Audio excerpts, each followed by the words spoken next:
Hey everyone, Alyssa here from Becoming Memories. Thank you so much for joining me. Today I have a process video for you, and I'll be using a cut file from Paige Evans along with my copycat kit, my number 2 copycat kit. I will put the link down below for you. And so I'm starting here. I've got this cut file cut out. It is about 6 inches tall, and I'm trying to figure out which way I want it oriented. I'm going to back it with this paper from Paige Evans' Oh My Heart collection because this paper is pretty much perfect for backing this type of cut file.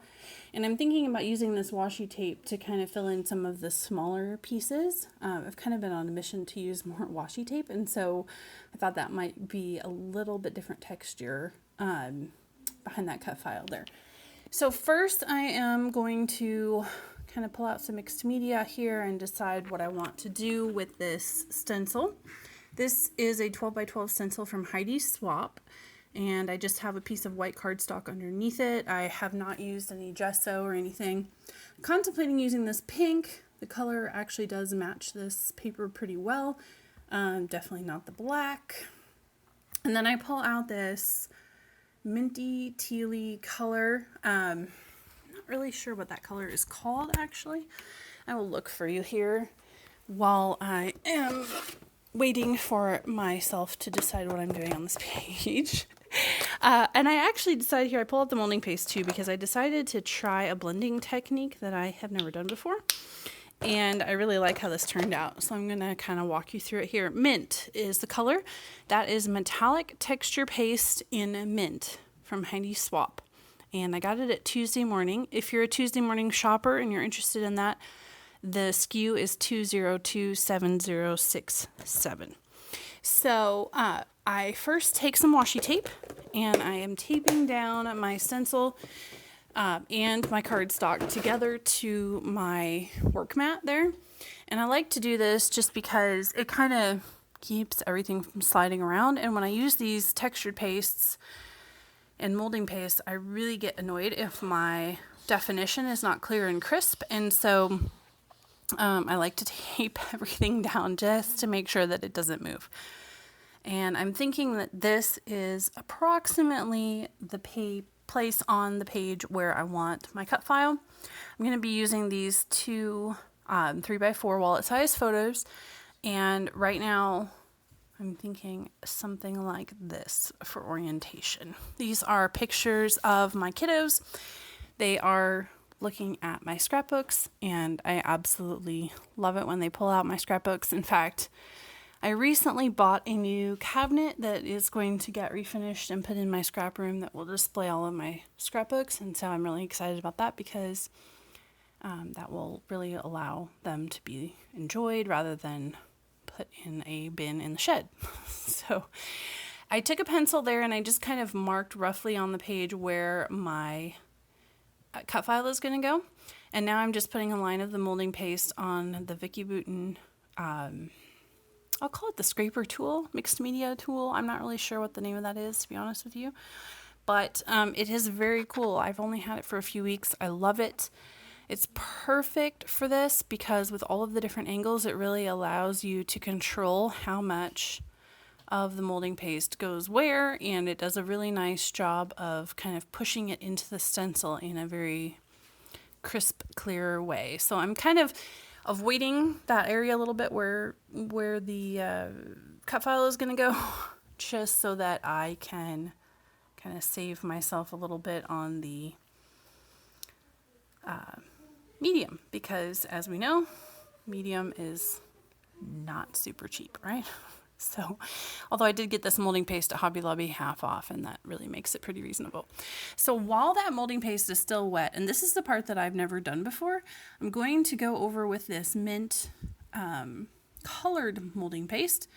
I'm drying just a tad. It's not going to get fully dry here, and I kind of am wanting the color to blend a little bit with the white molding paste. And so I don't want it to be fully set, but I don't want it to be like super, super smushy either. Well, that's fun. That was not what I intended to happen. But here we go. I'm just doing the same thing. I'm going to try to kind of go different direction with the mint. And we're going to see what happens here. This is something totally new to me. So we're learning together here.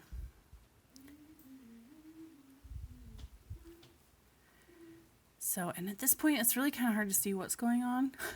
Kind of hard to see what it's going to look like when it pulls off. And I was trying to like put the mint on without smushing the white too much.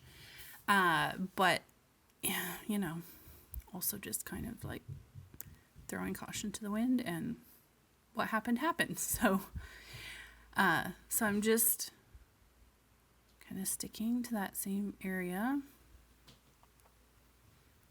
And here I am putting a little over. I don't think I actually put any white over here on this side, so it's going to have a little different effect over there.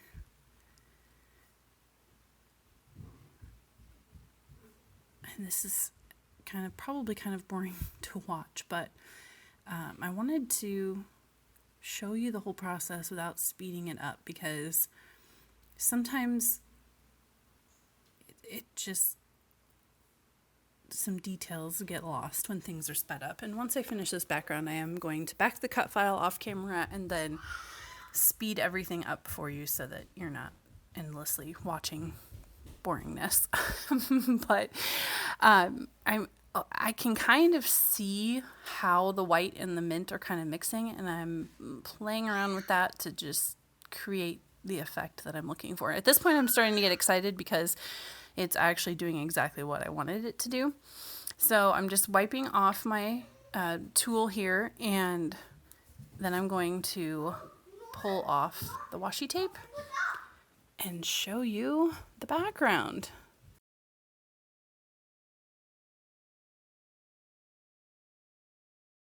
So here we go. Ta-da! It looks amazing. Exactly how I was hoping it would look. How awesome is that? All right, so here I am back again. I've got my cut file backed, and I have 2 3x4 photos here that I've left a white border on, and I'm just starting to kind of play around with what direction I want everything to face, and if I want to map my photos.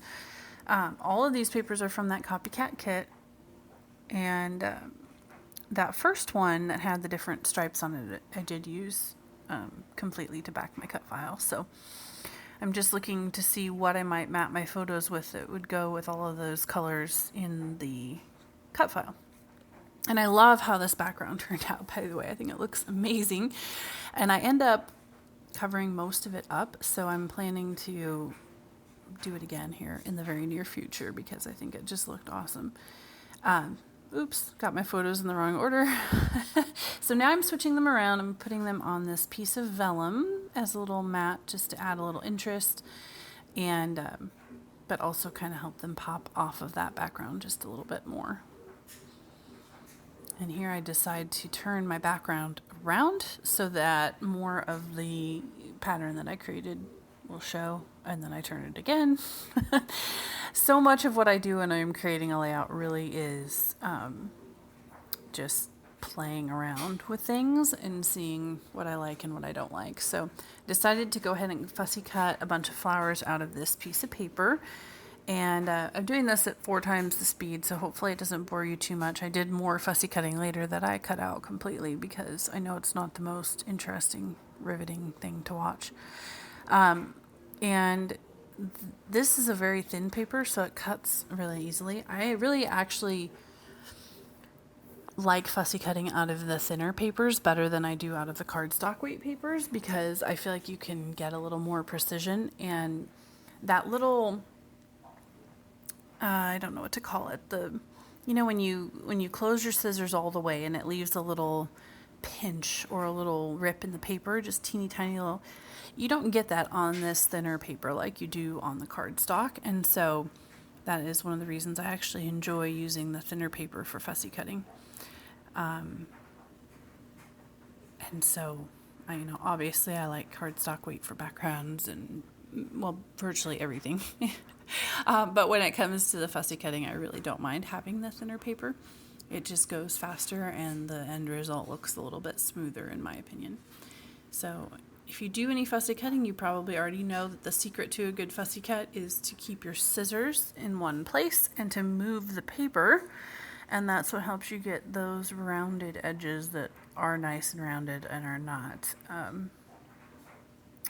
where you don't see the individual cuts as much. So this paper is from Amy Tangerine, and I cut out this journaling spot because I definitely want to do some journaling on this layout, and I want to make sure that I reserve the space so that I don't end up without any space at the end.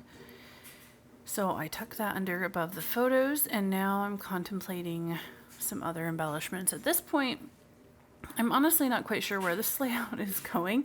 I'm just trying to find some embellishments that I like, and then that will kind of dictate the end result of the layout and where everything goes. So I try this puffy sticker here from Pink Fresh Studio, and I end up not using it because it was just too much squareness. This layout has the books and that cut file. It has a rectangle in the background. It has a rectangle photos, rectangle behind the photos, rectangle journaling spot. And I just kind of came to the conclusion that I had plenty of rectangles and I needed some more shapes that would have a little more movement to them. So here I'm going through the Amy Tangerine ephemera pack that comes with that. It's from the same collection as that journaling spot. And more fussy cutting, that I'm cutting some of this out for you so you don't end up having to watch all of this. But you'll see there how I'm turning the flower paper, and my scissors really don't move in location or don't change in location a whole lot while I do this.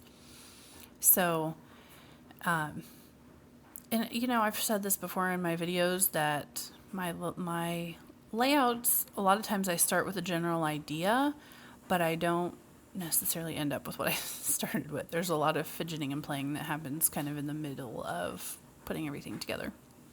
And actually, I'm looking at this right now and I like it on the video screen, but at the time when I was doing it, I really didn't like it. So I think I felt like it didn't have enough contrast, and you'll see here I end up adding some black to add some more contrast, because I start looking at these thickers that I want to use and realizing that they're going to be the only black on the page. So of course I had to get one of these books from the Oh My Heart collection by Paige Evans and fussy cut that, because this layout is all about my youngest two children being absolutely enamored with looking at themselves and their siblings in scrapbook albums. And so the book was, pretty much perfect. And I know I already have the book cut file, but I thought, why not? If it's a layout about looking at books, then books are always appropriate. So that is kind of what dictates the change down there to that cluster that I have going on down there in the bottom left of the photo. So now more fidgeting, just working out what I actually want to do here. I started this layout intending to use the cut file and do a mixed media background, and that was really as far as I had gotten. So this is all coming together as new to me as it is to you. And here's where I start needing some contrast and playing around with that. And I actually turned the camera off here briefly because I got frustrated and I didn't know what I was doing. So now you'll see I've come back basically where I was, except I've added about a 2.5-inch strip of black cardstock across the entire 12 by 12 page. And that is making me a little bit happier because there is quite a bit of black in the photos. The blanket that they're sitting on there has black in it. And then the black door behind them. And so that is kind of evening things out and adding that contrast that I felt like was missing. So now I'm working on my title, and I'm intending to make the title Happy Memories here using that happy die cut from Amy Tangerine. And you'll see I end up changing where the title is going, but I do love these thickers. I do love a good skinny thicker. At this point I decided I better go ahead and adhere that black strip of cardstock because I was getting ready to adhere some other things. And my thickers were working their way off of the cut file, and so I knew that I didn't want things to move at this point. So I'm just sticking it all down there with my ATG. And I've heard from many of you that the ATG is too big for you. And definitely, if it doesn't feel comfortable to you, it's not the right adhesive for you. But I do find that it lasts a very long time. And I can get refills pretty inexpensively. And so that is what I love. So I'm working on some washi tape here. These washi tapes I put in my kit, and I've really been trying to be intentional about using more washi tape. This one is from Prima Marketing, I believe. And I have no idea what collection. I won a set of Prima Marketing washi tapes in a contest, and this was one of them, and I can't tell you where it came from or what collection it was part of. And I lied. Before I didn't intend to, but I guess I do leave my title there. I'm looking ahead to the end of the video, and I do, in fact, keep my title in that spot. So that's good. For once, I didn't change around something that I started with. If you're someone that changes things around all the time on your pages, don't feel bad. You're not the only one. And if you're watching this and you're the stick it and leave it kind of person, I hope I don't drive you too nuts with that, because that is definitely how it is.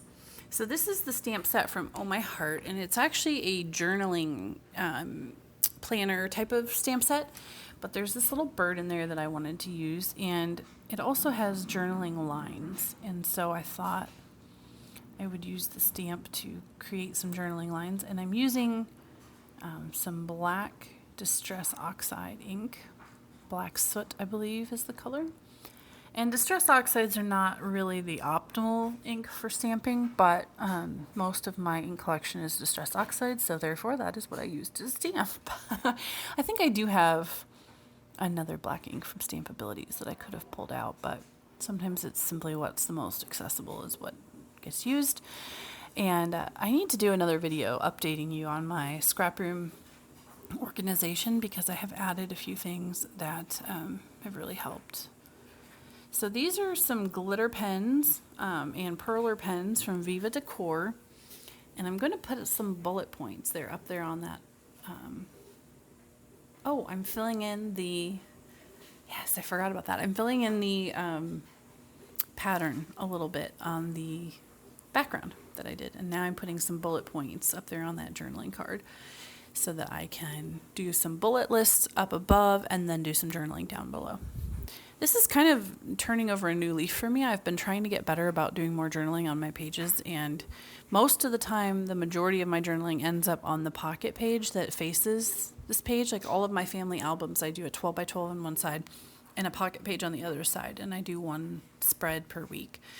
But this particular layout is destined for my daughter's album, which is not using that format. And so I'm really trying to be deliberate about putting more journaling in so that someday when she's older and she looks back, she can, know what the layout was about.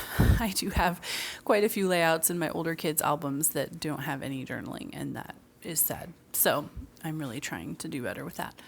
And I'm trying to squeeze some more washi on here, but it's just not really happening. I'm thinking about putting that other stamped bird in there. Again, not really happening. And I'm getting pretty close at this point to just feeling like this layout's about done. I add a little subtitle up here. Those letters are from Julie Bean Soup, and they are, I believe the color is called Aqua, and I got those in the warehouse box that I ordered last year. And the Julie Bean Soup warehouse boxes are amazing, by the way. If you haven't gotten one, totally worth the money, but you definitely have to order fast because they usually sell out the day that they go on sale. So I'm now adding some foam squares to pop up some pieces of the fussy cutting some more. So now I'm going through my swatch book to decide on a mist color. I'm feeling a little bit artsy with this, and I wanted to add a little bit more of an artsy element. So I take this piece of packaging and I use some washi to stick it down over my photos, and then I realized that I goofed and I smushed the Viva Decor paint, which was not entirely dry yet. So don't do that. Always check and make sure your media is dry before you tape something to it. Okay, so moving on. I'm going to do something I haven't done in ages, And I thought I would just put some mist up here at the top of the page and let it drip down. This is a Heidi Swap Color Shine. I believe the color is called Seafoam or something like that. And if you have mists and paints and you don't yet have a swatch book, I highly recommend just buying a jump ring and cutting yourself some cardstock and having fun just spraying and making your own little swatch book, because I use it all the time. And it really helps before I get up and walk across the room to pick up some mist, to be able to put that swatch book near my project and figure out what color that I want. I use it all the time. I keep it in that turntable up there in the upper left-hand corner, which is a 2-tiered turntable that I got from Sam's Club on clearance last summer. And I think on clearance, I think it was maybe $12 or $14. It really wasn't too bad. And it's huge. It's enormous. It's about 14 to 15 inches. The bottom tier is about 14 to 15 inches. So I'm adding a few more spatters, covering my photo. Always cover your photo. I've made the mistake of not covering my photo on multiple occasions. And there are photos in my album that have mist spatters on them, which I regret, but not enough to reprint the photos.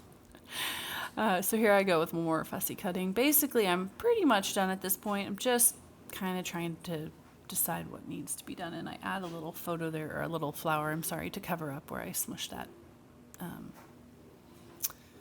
mist. So there you have it. That is the finished layout. I will stick some pictures up. Oh, here I am again, trying to add more washi. I wasn't kidding when I said I was on a mission to use more washi, and I do end up adding a little bit of this black and white arrow print down at the bottom of the layout. Right there, just to kind of, I don't know. I think I wanted to balance out the mist up in the top corner, and so that's what I did. So here are some photos. Thank you so much for taking a peek and coming by my channel. If you enjoyed this video, I'd love it if you liked and subscribed, and I will see you in the next video.